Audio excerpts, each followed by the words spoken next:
ഞാൻ പരീക്ഷ ഇങ്ങനെ എഴുതും. ഒരു വരി എഴുതിയിട്ട് ആ വരി പിന്നെ തിരിച്ചിട്ട് ഇങ്ങനെ എഴുതുമായിരുന്നു. അതായത് what is the name, what is the name എന്ന് ചോദിച്ചാൽ നെയിം ഈസ് എ വാട്ട് എന്ന് ഞാൻ തിരിച്ചെഴുതുമായിരുന്നു പരീക്ഷ പേപ്പറിനകത്ത്.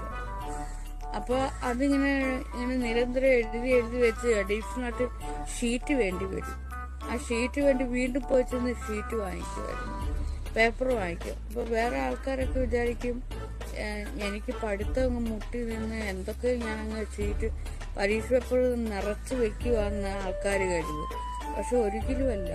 വാട്ട് ഈസ് ദ നെയിം എഴുതുമ്പോൾ നെയിം ഈസ് എ വാട്ട് എന്ന് ഞാൻ എഴുതി ആ 2-3 പരീക്ഷയുടെ അതെല്ലാം നിറയ്ക്കുന്നതാണ്. സത്യത്തിൽ അതാണ് അവിടെ നടക്കുന്നത്.